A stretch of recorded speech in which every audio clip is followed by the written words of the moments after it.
We're going to start tear down to this small block 400 that we pulled out of the burnt down ramp truck. And the most important thing to start off with when it comes to engine tear down is a clean working table. So let's just, we'll keep these little guys for bolt organizers. But otherwise, we are going to just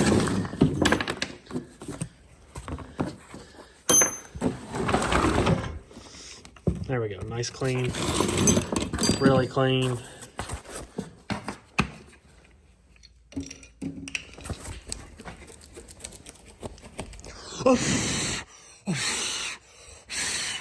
Nice clean work area. So let's get started. All right, let's get started. First thing, take some air and blow this off.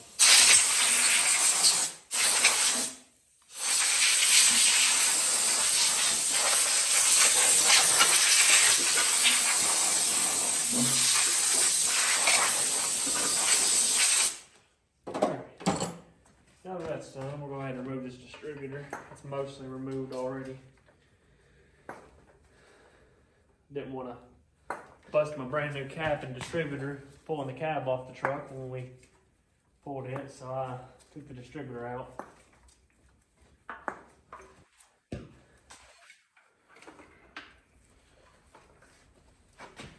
Get that out of the way.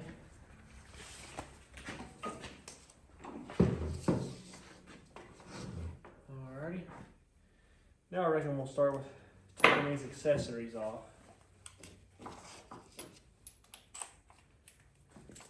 I have no idea what the plans are yet for this engine. I need to get another socket.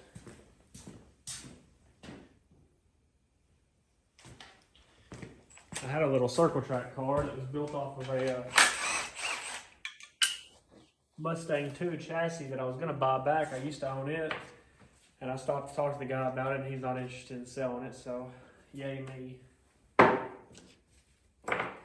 So, don't know what I'll stick this in. I might stick it in my little 95 drag truck just to be able to drive it around for a little while before I get the LS engine build. I ended up selling my built 6-liter so that I could buy the house that we bought this past May.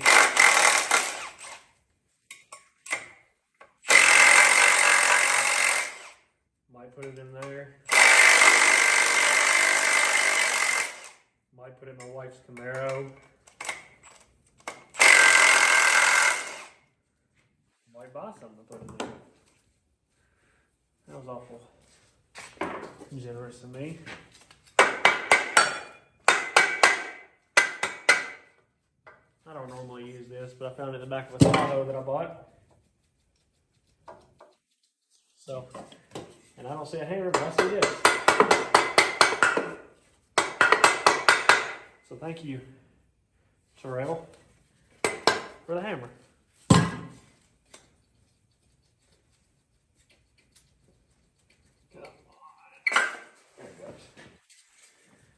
There's a good bolt holder.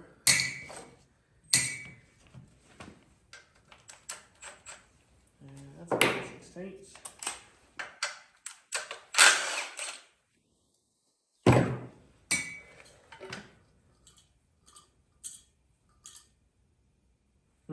The cap melted down inside of the reservoir.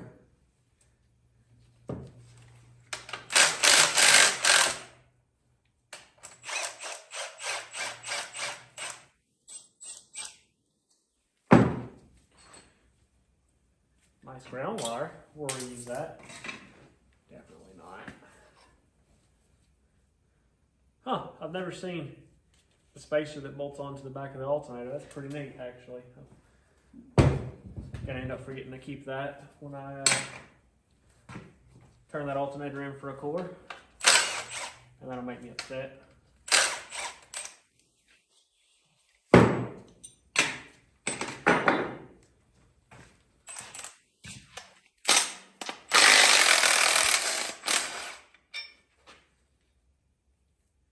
I don't know what kind of spacer that is, but it looks like something I've done.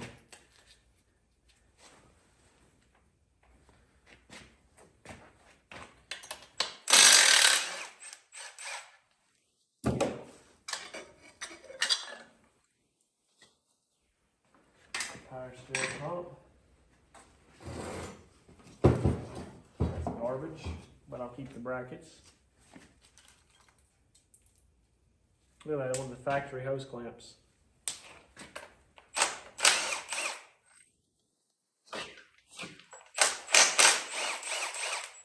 Knock this water pump off and get cooling all on the floor.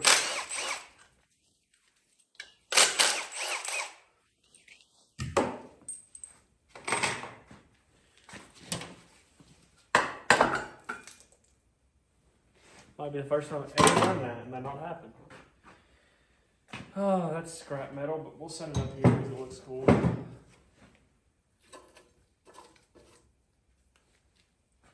Alrighty, let's get these manifolds off.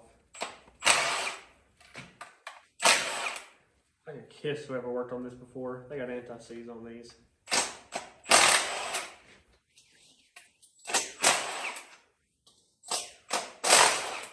I don't know if I ever mentioned the story on how the ramp truck caught on fire.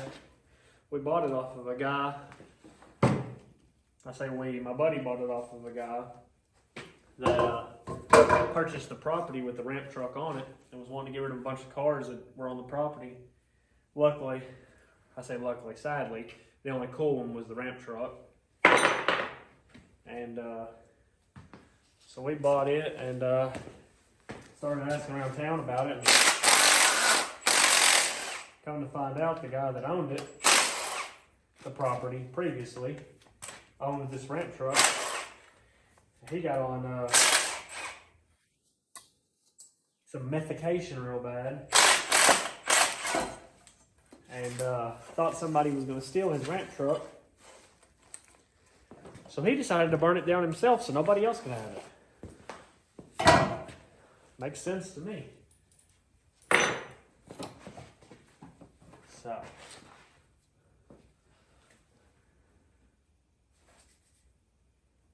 This freeze plug here is a little rotten out. Somebody's clearly been in this engine before, and it's been painted before. If I'm not mistaken, this engine should have been corporate blue, being a 1970-71 car motor, but I could be wrong with that. I'm not an expert on my Chevrolet history. Just looking to make sure there's no cracks in the block. It had green coolant in it whenever we drained it, but you never know. Better safe than sorry.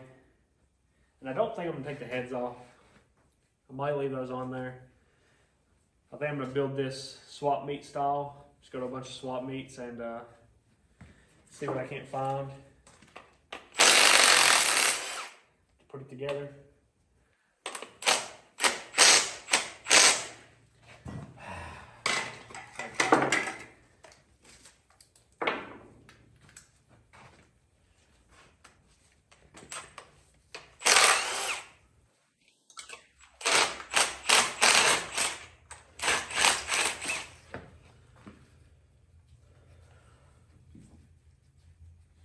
But yeah, I'm not sure exactly what I'll put this motor in. Like I said, that little race car would have been sweet. I was going to get a homemade title, like the vehicle was homemade, and put tail lights, headlights, stuff like that on it. It was just it was a cage car. I mean, it was a tube chassis car, so it was no body or traditional manufactured frame. But the guy said he's not interested in selling that, so I'm sure I can find something else. Wrong size. Can't believe that worked. Can't believe that worked. Just as surprised as you are.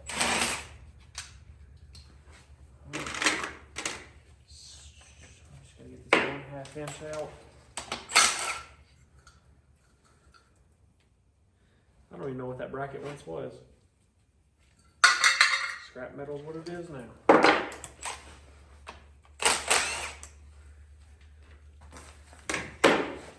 Alright, I believe I got all the intake bolts out. Blow it off one more time.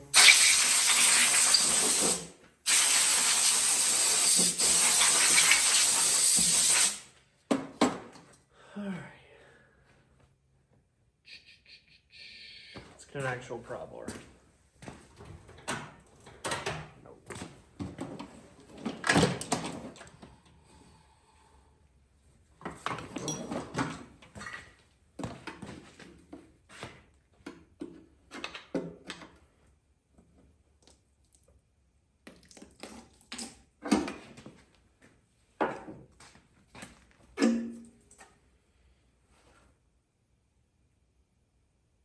Wow.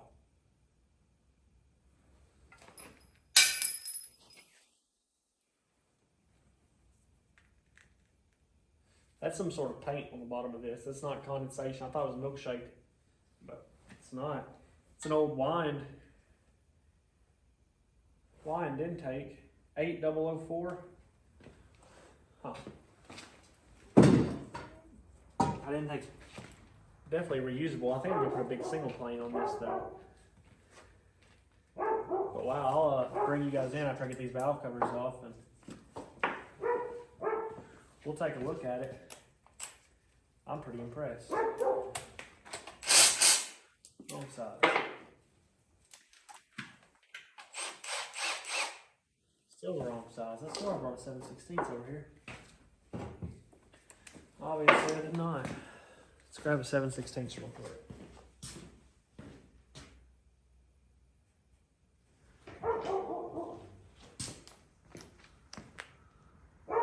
About 7/16, I'm in 11 millimeter. Same thing, right?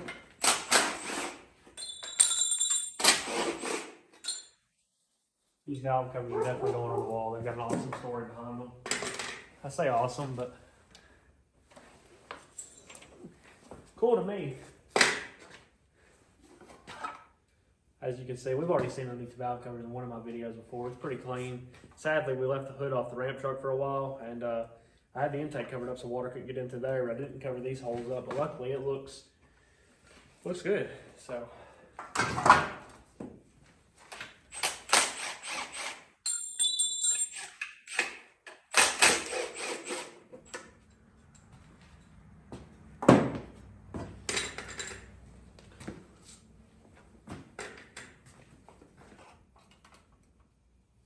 This is good. Alrighty. I think that's as far as teardown's going to go today. Next time I'll possibly look into taking the valve train out, taking the cam out, taking the oil pan off, and we'll inspect in there. I haven't even drained the oil out of this thing, so I'll get some pictures of that. If I remember, I'll add them in the video. But it looks like probably a stock rebuild, but those lifters look brand new. The push rods look brand new. The rocker arms look used. I don't know that it had a cam and it didn't run that great, but I'll bring you in here and we'll get a better picture of it.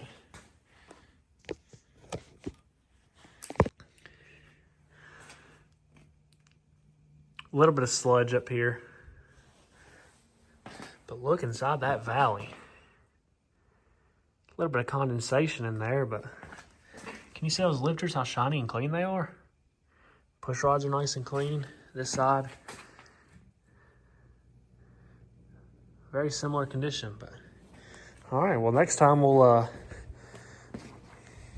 pop the oil pan off. We'll look inside the oil pan. I don't know if I'll inspect any bearings or not. I might. Sometimes it's just best left unlooked at, but we'll definitely take the oil pan off, possibly look at some bearings, maybe even take the cylinder heads off. I might, I don't know a lot about these 400s, but might get some other iron, better heads than these. I don't believe these to be the double hump heads or the ones that can hop a Coke can in the Walmart parking lot or Piggly Wiggly parking lot, whatever you're into. But here's that block number, 3951511. In case you were wondering. So it is from the research I done, I believe it to be a 70 or 71 Monte Carlo engine or Impala engine, I believe. So, but thanks for watching, and we'll see you next time. Pulling the drain plug on the ramp trunk engine here, and figured I'd show you guys.